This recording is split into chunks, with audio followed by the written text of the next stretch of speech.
Brad Garlinghouse expects XRP lawsuit to end soon. Who's he saying that for? Things are about to get interesting very quickly, and people are not perceiving. They're not seeing what's going on. Who is he saying this to? Sure, I know he's doing an interview and he's talking to the interviewer, but no. This is he didn't have to say this. He could have talked about a myriad of different things, and he does often at times. Who is this for?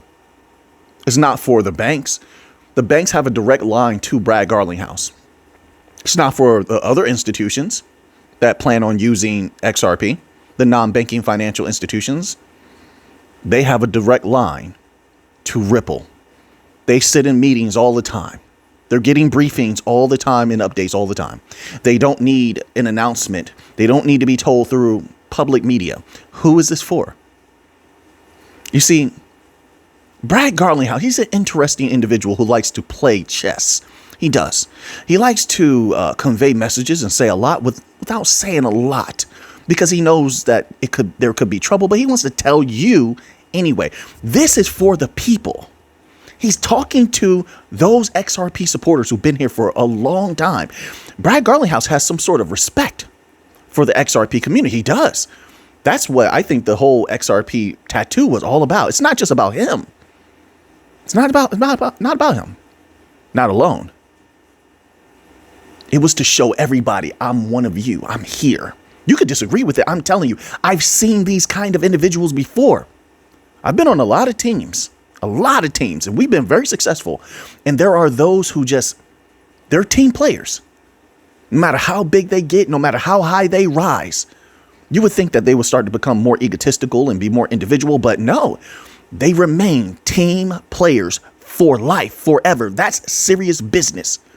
And they would give everything for the team. I'm not saying that this is what's going on here, but it's what I believe is going on. This message is for the people that have been supporting XRP, the XRPL, and Ripple for so long. He's letting them know this case is ending soon. No speculation. I can't tell you a date. I'm not saying, I'm talking as if I'm Brad Garlinghouse. He's saying, I can't tell you a date. But good people, we've come a long way, and this is ending soon. That's who the message is for. Are they not seeing this? He's shooting off the flare. I mean, you believe what you want to believe. It's not financial advice. It's just my humble opinion. But from my analysis, I've watched this man for years. I believe I know his mentality. Let's read this little tidbit here.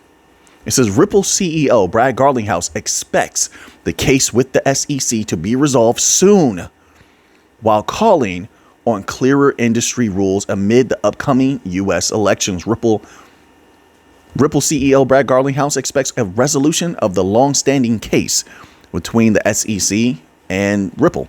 The SEC and Ripple have seen several back and forths. We know all about that. It says Brad Garlinghouse stated that the ruling on the case last year was clear from the judge. However, the question, okay, and then they go into that a little bit. I don't know why they always drag us through this. They know that they should know by now that mostly people who have been into XRP and following this case for a long time are the main ones looking at it right now. So I don't know why the article writers do this unless they just need more words to fill up their articles. The time where you're going to get a lot of really fresh new people who don't know anything about XRP or about the case, and at that point it won't be relevant anyway. The time when those people will come in is during the bull run. I promise you that. And they'll flood in. They'll see the price going up. They're going to buy at a high. Facts. They're going to buy at a high. And I fully expect, I told you this before, there's going to be more volatility than you've ever seen before. If you don't think so, you better check the reality of the job market. Don't listen to what the government is saying. They're not going to tell you the truth. I'm keeping it 100% truthful with you, real with you, however you want to put that. I'm telling you, they're not going to tell you the truth. I look at the numbers all the time. I'm looking at the numbers. I'm looking at what the people are saying. You should see some of the comment sections under videos. And listen, yes, I have been increasing my watching of videos of people who are actually applying for jobs and are looking for jobs, and they have degrees, advanced degrees, and they're having a tough time. And look at the comment sections. They're flooded. The people are going to need money. Big money.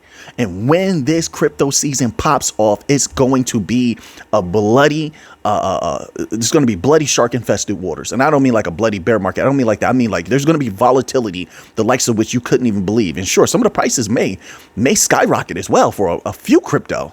There's going to be a lot of winners, in my humble opinion. I could be wrong on this. Once again, not financial advice.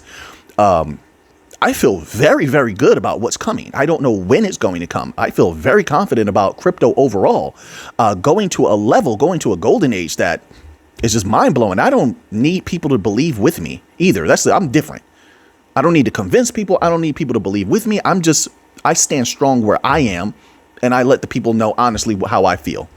That's it. And if they feel something else, I could respect that. That's on them if they don't respect what I'm saying. But if they don't respect what I'm saying, what's that supposed to do for me? I'm going to continue to walk like my father taught me to do. That's just how it is. But I feel very, very good about what's coming. Everything looks super bullish, in my humble opinion. So now, and there's a lot of projects I don't even cover that look extremely bullish. That tells me how strong crypto is becoming. Then he talks a little bit about crypto regulation, but I wanted to touch on that because I think he wants the people, he wants to tell the people things are going well. And I'm going to go a step further. I believe, I'm trying to find a way to say this as safely as possible. Let's say people supported you through all your ups and downs. Nobody believed you when everybody was kicking you, when they were throwing dirt on you. There was a person that believed in you and they never wavered. They stuck by you. Real loyalty. And let me tell you something. I know how much that means. Loyalty is better than anything in the world. This is better than gold. It's better than money. Loyalty and love go hand in hand. I promise you. But let's say somebody did that for you. And now, before you were in a hurt position, you were. But now you became king. Now you have all this value, you have all this power. And that person still is standing near you. You may want them to benefit. You may want to pay them back for their kindness. Here you go. You get my drift? You putting it together? I think, just my humble opinion, I'm not saying, I don't know this man. I'm just saying, it looks like that might be going on here. And why would he do that? Wait a minute. Why would Brad Garlinghouse be doing that? Because he's been shouting the whole year about how good they're doing, these new partnerships, going after banks and regulatory clarity. He's been way happier than normal. And the last month or two, he's been shouting about, hey, listen, this is coming to a close. He's trying to make sure people know about that. But why would he be doing that? You think that they haven't brought in hundreds? Maybe you're right. If you say, hey, Mick, they didn't bring in hundreds more banks. Are you sure about that? How could... I'll respect your thoughts. I don't need to debate. That doesn't get us anywhere. But I'll humbly say my thoughts are, I believe they've brought in hundreds more banks. If your goal is to compete with Swift, you can't stop taking meetings. If your goal is to replace Swift or compete with Swift, you can't stop at 300 to 400 banks. There's no way. There's no way. I'd be highly upset with you. And just look at the team. Examine their mentalities. Every single person that represents Ripple is a hungry warrior who wants more and more and more success. Haven't we seen that before? You run a small business. You people are money makers. You always want to expand. You always want to grow. You always want more value. Yes, yes. Even if you're not that, let's say you're a parent, you always want better for your children, right? But even more, you want more for your children than you did. That's a hunger. See, so in that, we can recognize hunger in others. Everybody on Ripple's team is hungry. Garlinghouse, Emi Yoshikawa, Monica Long, Stuart Alrighty, they're all hungry. That's what they have in common. You mean to tell me those people who want to compete with Swift and have that natural hunger haven't brought in hundreds more banks? When we haven't had an update, they said 300 banks. That was like 2 years ago, 300 to 400. That was like 2 years ago. Swift has thousands. They had to. There's no way if you're doing good business that you don't have hundreds more by now. But that's just my humble thoughts, humble speculation. I could be wrong on that. But let's say that they do have that. And a person like Garlinghouse knows that once this is over, they can start making announcements. This could go one of two ways. My apologies. I have other articles here. We have some XRP news today. We have some Bitcoin news. I have some Chainlink here. I don't know if I'm going to get to that. But let me get these thoughts out because my mind is just spilling these thoughts right now. It's one of two ways. Now, one, the case could end and they could take their time with announcements. I don't know why they would do that, but they could do that. They definitely could. I'm considering all possibilities that I could fathom. They could take their time with announcements, or as vengeance to the SEC and vengeance to everyone who went against them and doubted them. Because winners, let me tell you something right now, folks, winners hate doubt. How dare you doubt me? That's how they think. And they don't like losing. They want to show you that they've won. They want to show you. I've been there before, guys, in gold medal matches, championship matches. Listen, oh, I could tell you some stories. Trust me on that. I could tell you some stories. And they don't just want to win. They don't say it beforehand. They show it in the match. They show it in the bout. They go out there and they put on a clinic and they destroy their enemies. But wait, if you're a company, how do you do that? Instead of taking your time with the announcements, if all of the NDAs have certain verbiage in there, you could come out and drop a huge allotment of announcements all at once to show the people, how dare you doubt us? Look at us win. Rub it in their face. Look at these 10 partnerships, 2015, 5. It didn't matter. It could be 3. Oh, 3 bank announcements all at once will make a heck of an impact. I'm just playing with ideas here. Sometimes we cover the articles. Sometimes we do PDFs. Sometimes I play with thoughts. I ask questions. This is how my thought process works. But even 3 bank announcements at once, hey, these guys are about to start using XRP, would absolutely explode people's minds. And you would see magic happen. So they could take that route as well. So I'm keeping that in mind as a possibility. All right. So now let's get to some of these regular articles. My mind is really working overtime today. If you didn't see the members only video released yesterday, please check that out. All right. I would greatly appreciate that. So now, and then if you want, you can leave comments, but I see comments better on the members only videos because there's not so many comments, like on the regular videos. It's very difficult. You get comments, you got spam, bots. Oh man, bots. So now this article here is titled "Why SEC's Rumored Settlement Meeting and Injunction Canceled." Now, one thing I didn't understand about this. Did anybody ever see anything come from the SEC that actually said this was about Ripple? Or did people just outright were just speculating on that? Now, we covered a couple of articles on this. And the entire time I'm reading, I'm like, wait, is there any evidence that this is 100% about Ripple? Let me read this a little tidbit and then I'll elaborate a little bit further. It says here, in significant news for XRP community, the U.S. Securities Exchange Commission canceled the Sunshine meeting, which had fueled settlement speculation. Consequently, XRP price dropped over 8% to 58 cents. Yes, but also Bitcoin went down. Once again, I'm of the belief that the market is moving with Bitcoin right now. It's not because of this meeting. Was there anything to even confirm that? Why would people act on that if there's nothing to confirm it? Maybe they did and I just didn't see it.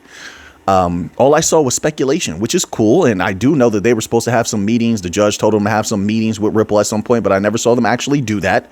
So I don't think that that's what's moving everything. I think Bitcoin went down and XRP went down. Everything went down, as a matter of fact.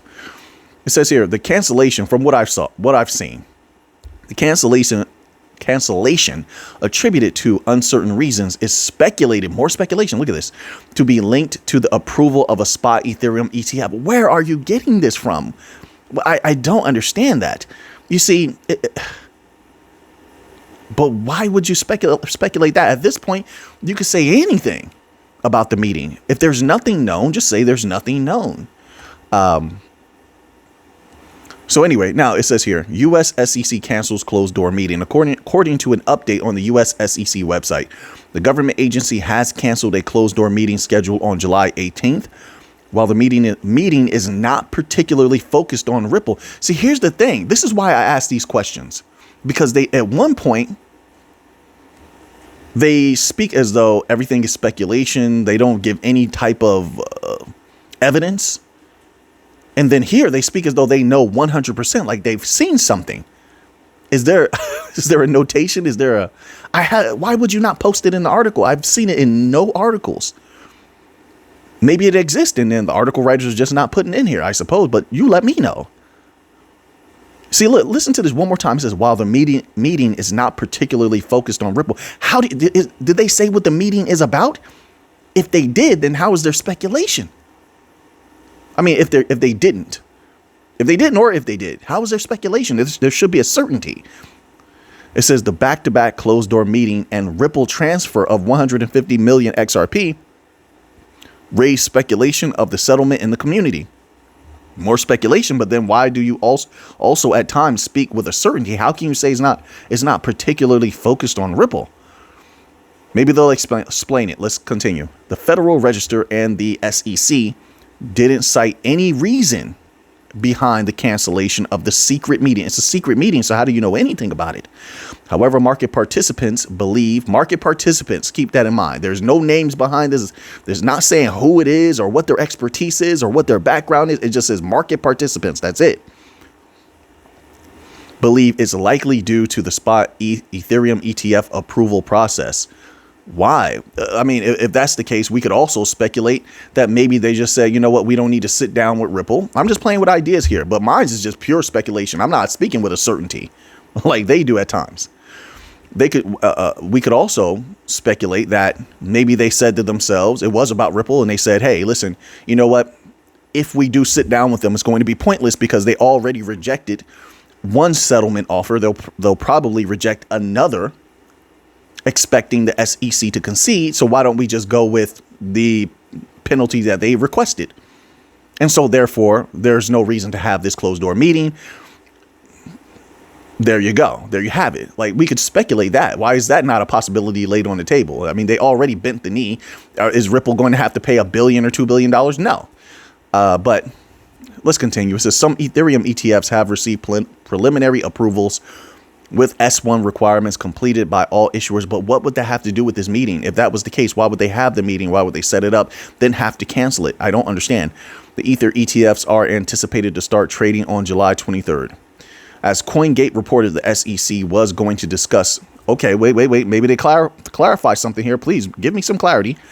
The SEC was going to discuss topics including institution and settlement of injunction actions and administrative proceedings, resolving litigation claims and enforcement proceedings. Where did you get this from? Where's that coming from? Also, SEC lawyer Mark Fagel reiterated that parties are not seeking XRP lawsuit settlement and merely await the district court's decision in the remedies phase. All right, so the lawyer, it says X. Wait a minute. I'm glad I paid close attention. You see how tricky that verbiage is?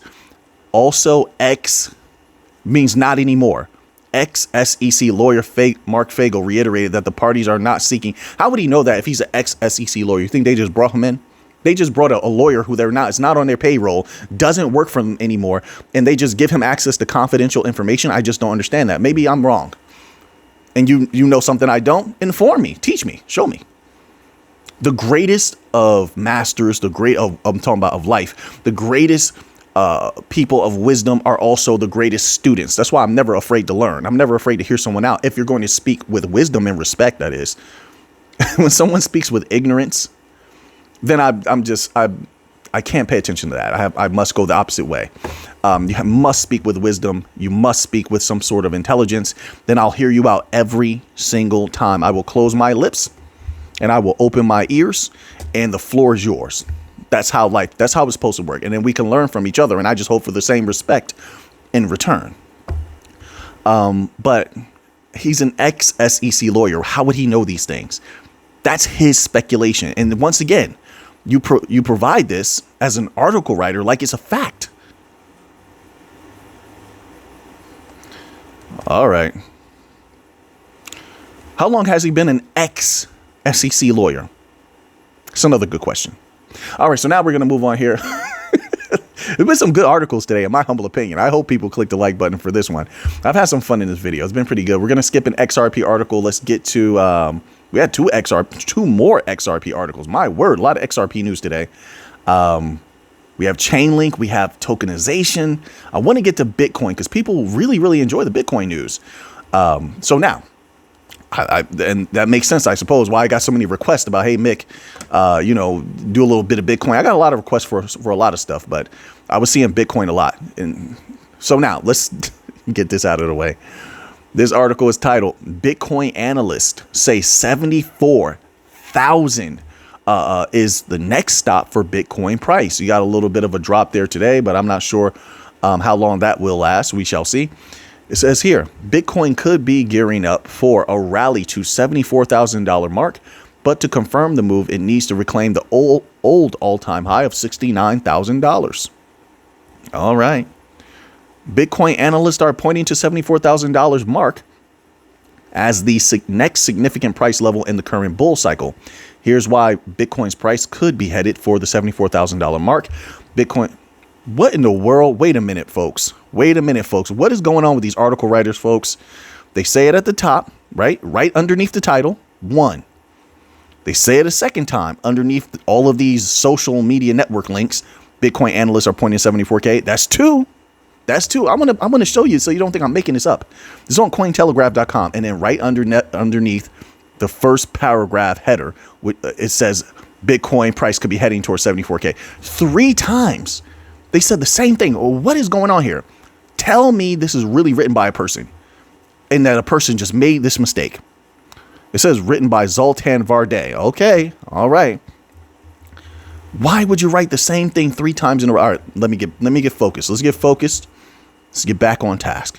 The trader wrote in the July 18th post, Bitcoin headed to 74K.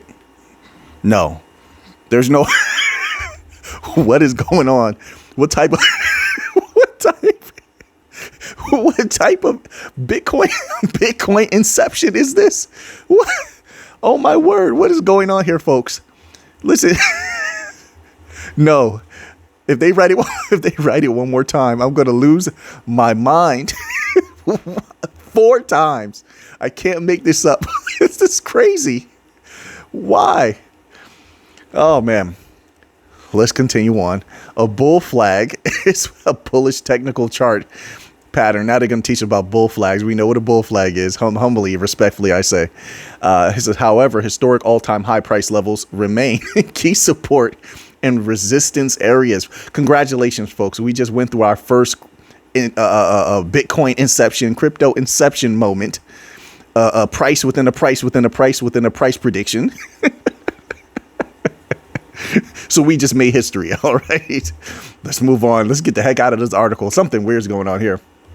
All right. So now we have to choose. We're getting deep into the video time now.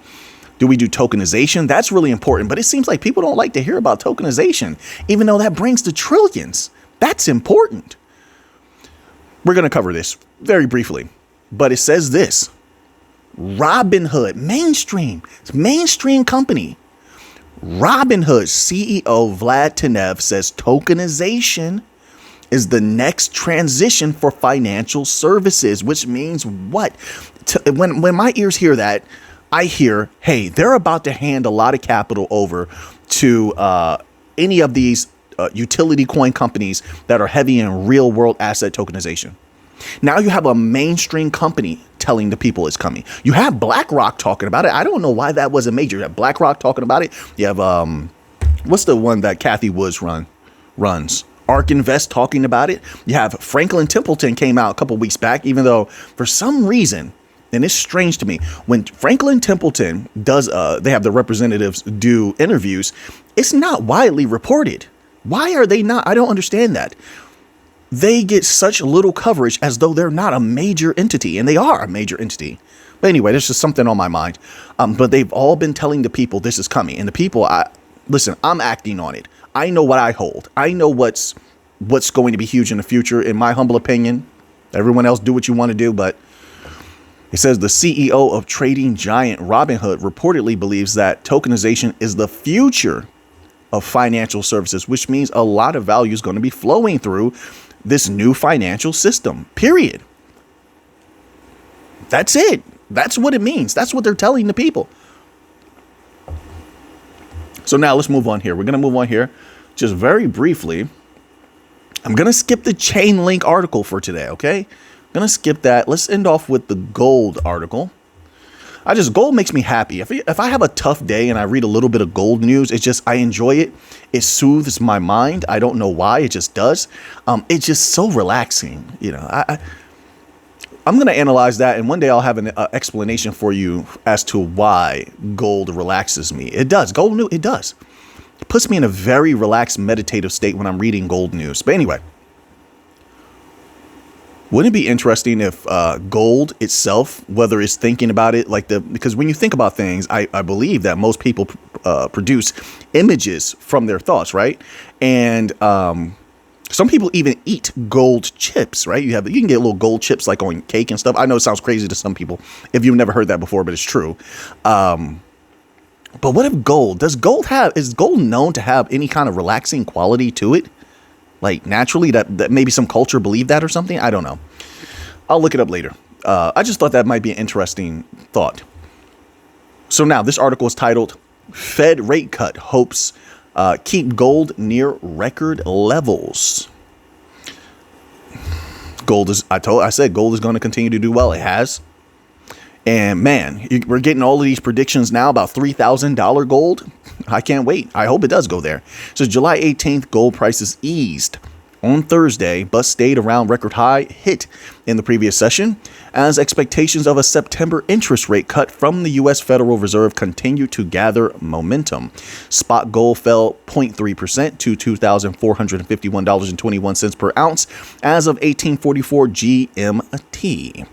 It hit an all-time high of $2,483.60 on Wednesday. U.S. gold futures settled at 0.1% lower at $2,456.40. I'll tell you this about fiat, and it's probably just because of the way I grew up. I used to do a lot of the counting of capital for my family. And so with fiat currency, like the actual physical things, I just like physical things better. I do. I like to count. I like to look at it. I like to examine it. It's interesting. I like to look up. Oh, man, I know it's getting like Alphany. That's kind of boring. I do a lot of different stuff. I like to look at currencies.